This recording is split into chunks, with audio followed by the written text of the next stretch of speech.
Alright, this video is for a Panasonic DMR-ES30V as in Victor. It's a VHS player and DVD player, and you can also record VHS, movies and DVDs. It's a DVD recorder as well. So I'm gonna go ahead and test out the components here. Unfortunately, I do not have a blank DVD-R, so I will not be able to test the recording option. Extend the spine. This does play here. And also I don't have the remote for it. You can do everything you need to do. This does flip down here. Breathe. And there is a fast forward and rewind. So go ahead and hit fast forward there. And play. Go ahead and hit rewind.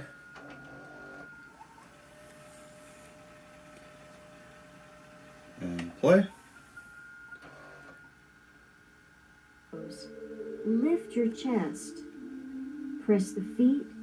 Right now I'm just using the audio video cables for the source right now. I do believe it has you can upgrade the cables to something a little bit better. It does not support HDMI, but it does have like a better quality composite cables, I believe they're called. So right now what I'm doing is fast forwarding.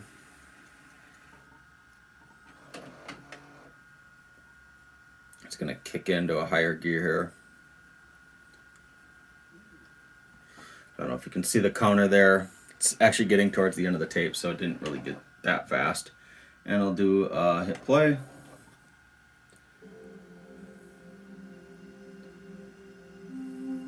Use a strap to modify. And stop and rewind. I don't know if you can hear that going. It's pretty quick. Go ahead and hit play. And it does appear that it has auto tracking. I don't know if you can see that kind of adjusting itself there. And eject. Take it out of the tape just to show you it doesn't eat the tape or anything. It's good. And let's go ahead and try to play this DVD here.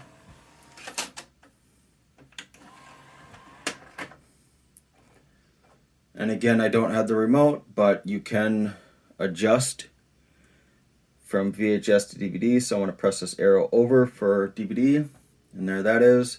I'm going to go ahead and hit play.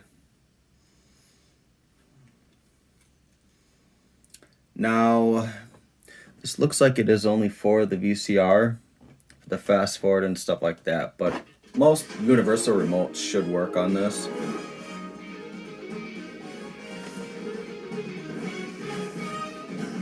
So there is really no way of skipping through chapters or anything like that here, but again, with a remote you should be able to.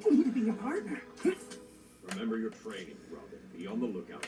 Go ahead and hit stop and open.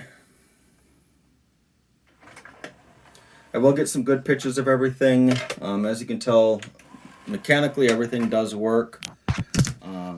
There is some blemishes here and there. This locks into place.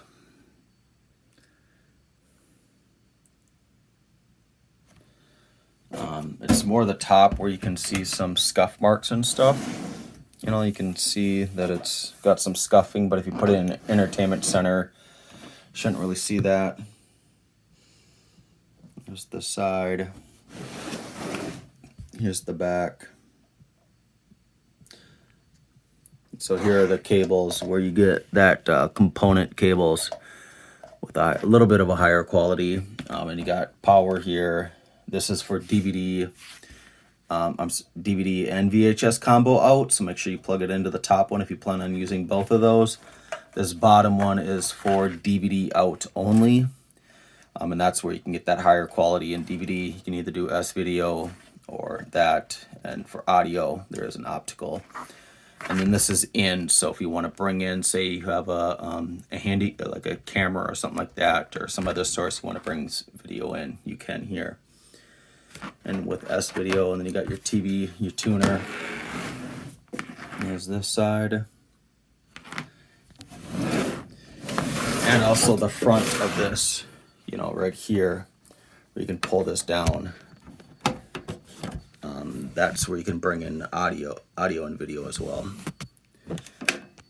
And there was a scuff on this side right here, like a little scratching going on right there. That concludes the video.